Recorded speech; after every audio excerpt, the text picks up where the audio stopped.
412장입니다.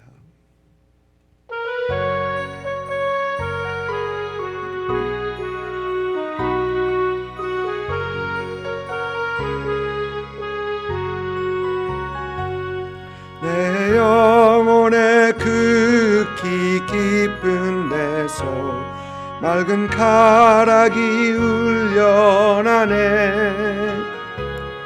하늘 곡조가 언제나 흘러나와 내 영혼을 고이 싸네.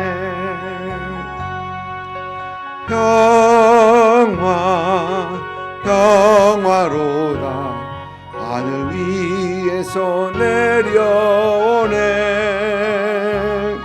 그 사랑의 물결이 영원토록 내 영혼을 덮으소서.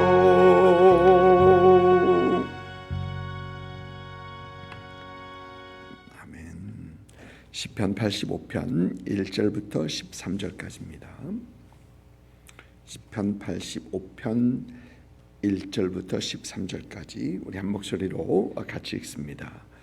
여호와여, 주께서 주의 땅에 은혜를 베푸사 야곱의 포로된 자들이 돌아오게 하셨으며 주의 백성의 죄악을 사하시고 그의 모든 죄를 덮으셨나이다. 셀라.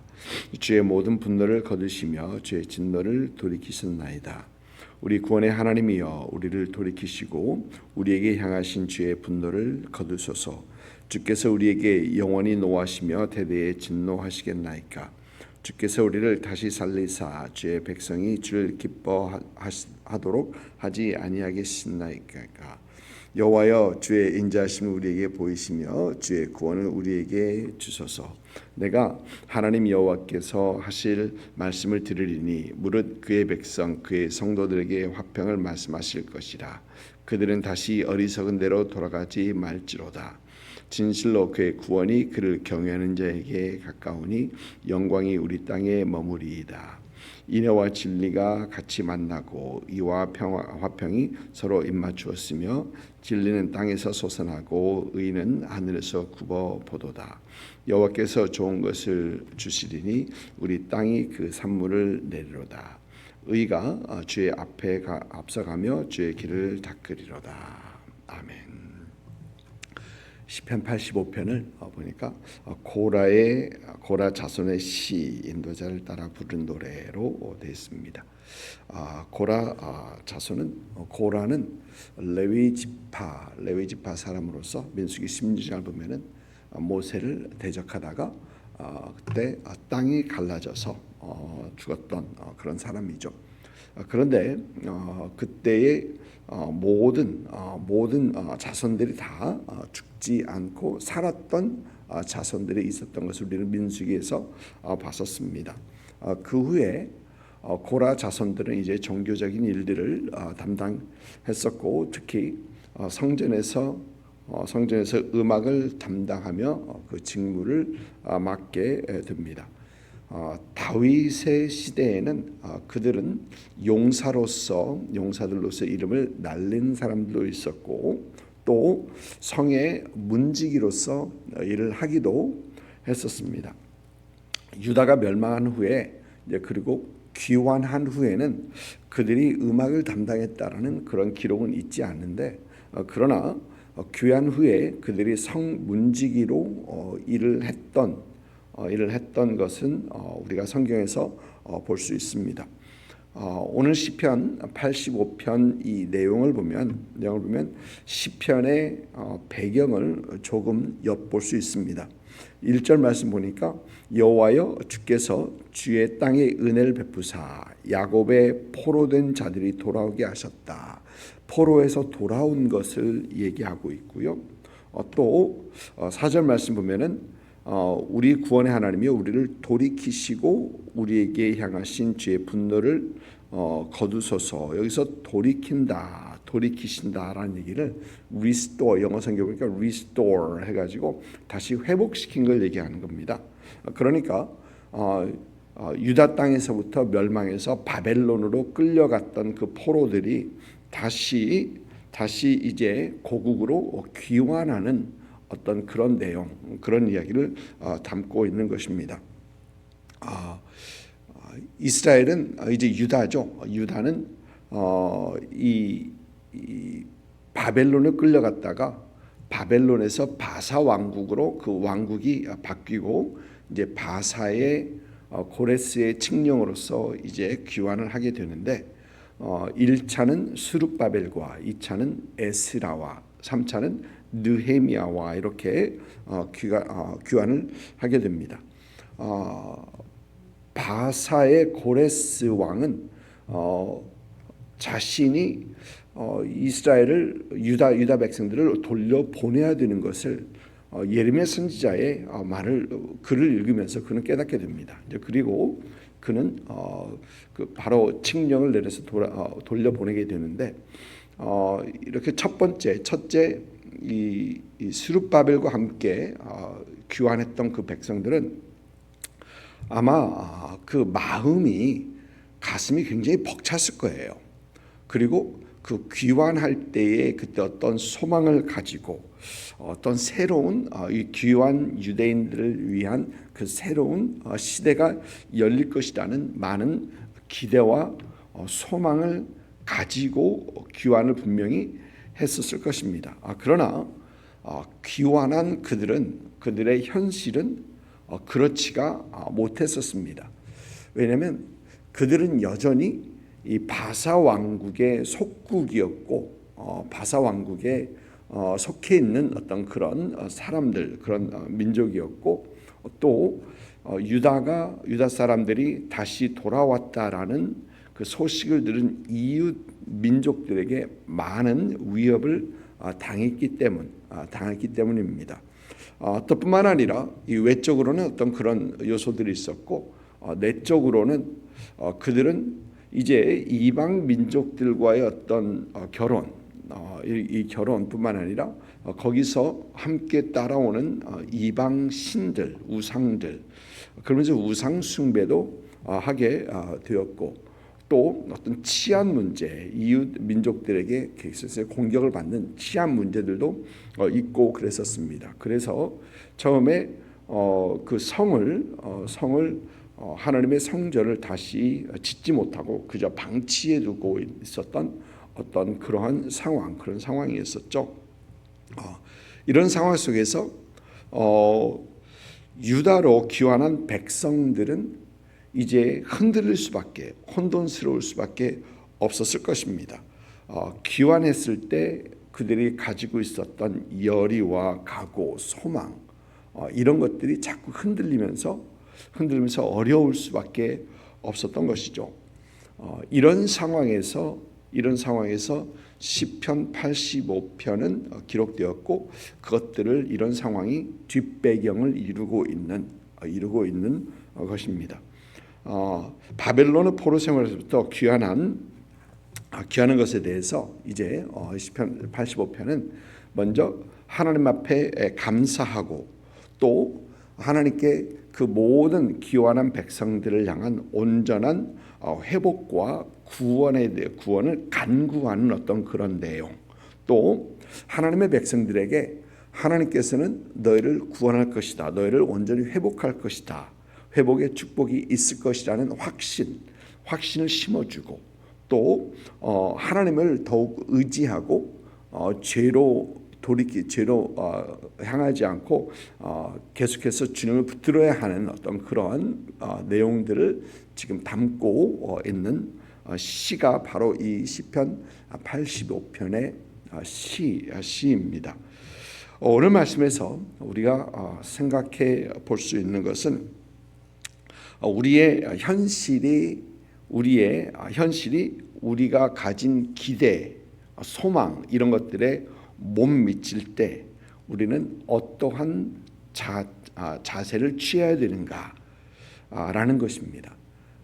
우리 개개인의 삶뿐만이 아니고 어떤 공동체의 삶 속에서 우리 모두는 어떤 기대를 가지고 소망을 가지고 이제 시작하고 나아갑니다. 그런데 많은 경우 그 현실은 가졌던 기대에 못 미치는 그러한 상황이 있습니다.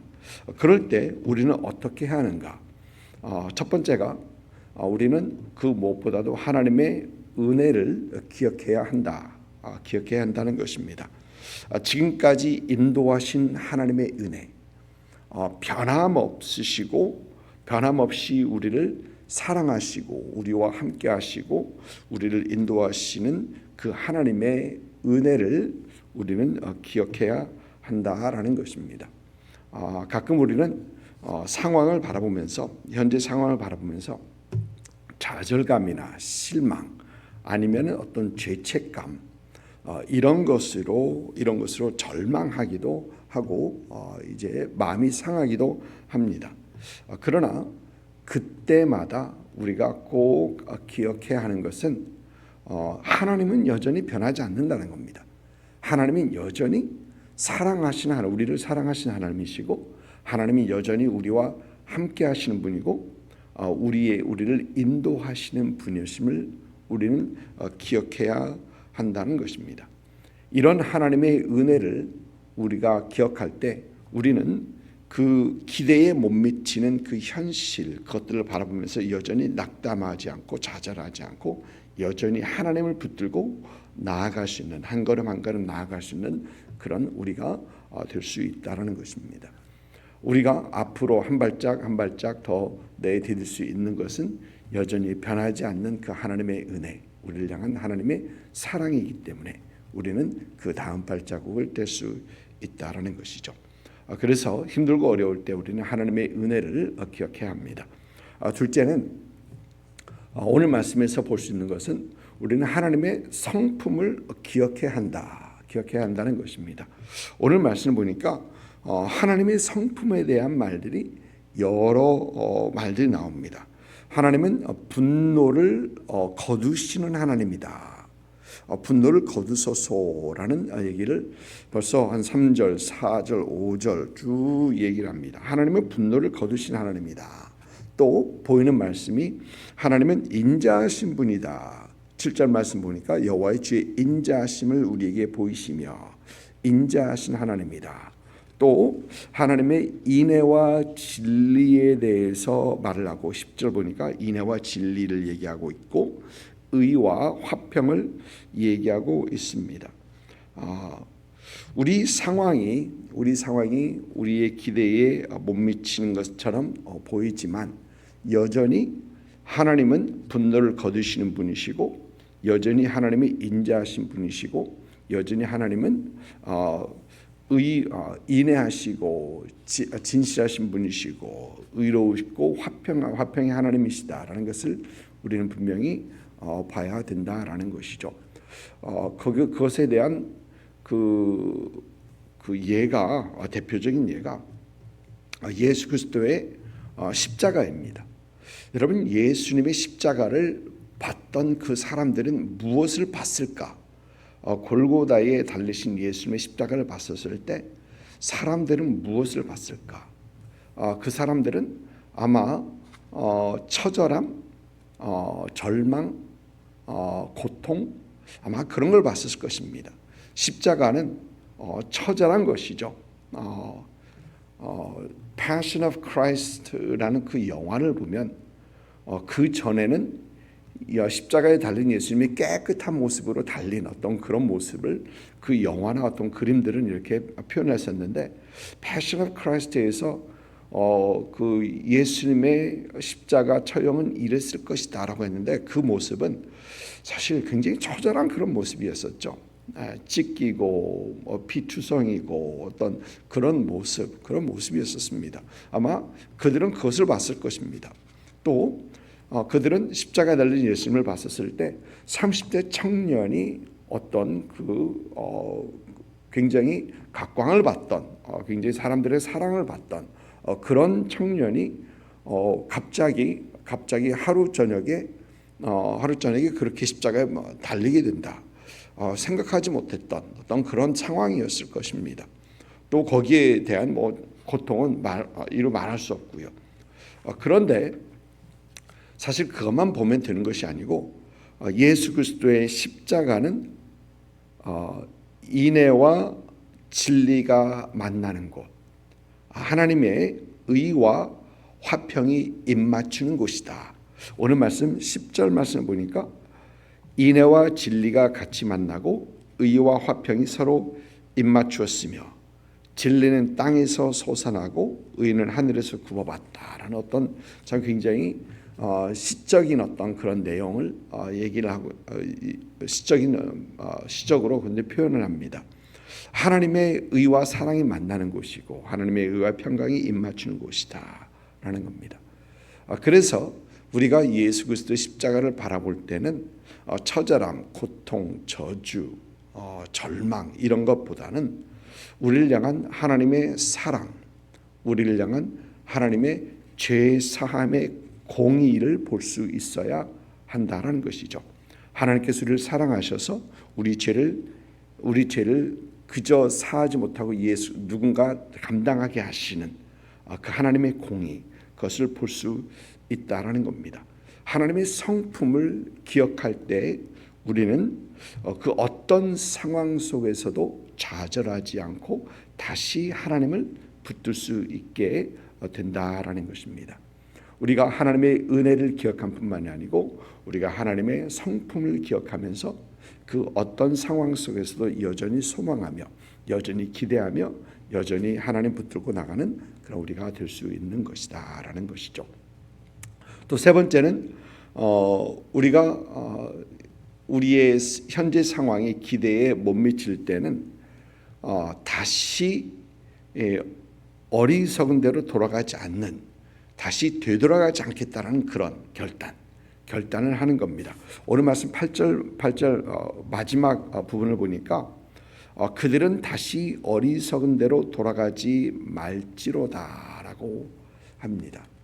다시 죄의 길로 돌아가지 않겠다라는 것이죠.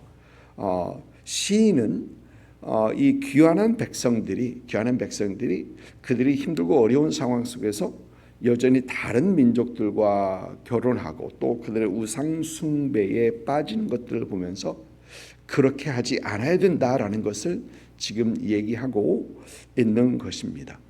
그럴 때 그들은 여전히 하나님 앞에 소망할 수 있고 꿈꿀 수 있고 기대할 수 있다라는 것이죠. 그리고 돌아가지 않는다라는 것은 여전히 우리가 하나님을 경외하고 하나님의 말씀에 순종하며 하나님의 은혜 가운데 거하겠다라는 그런 내용, 그런 결단인 것입니다. 우리 삶 속에서도 우리가 우리의 현실이 우리의 기대, 소망 못 미칠 때가 사실 많이 있습니다. 그럼에도 불구하고 우리는 여전히 하나님의 은혜를 기억하고 우리를 사랑하시고 우리와 함께 하시고 우리를 인도하시는 또 우리에게 의와 공의를 베푸시는 하나님을 우리는 기억하고 또 하나님 앞에 항상 새로운 결단 속에서 하나님 앞에 세워져 가는 여전히 하나님 붙드시는 여러분들 있기를 주님의 이름으로 축복을 드립니다. 기도하겠습니다.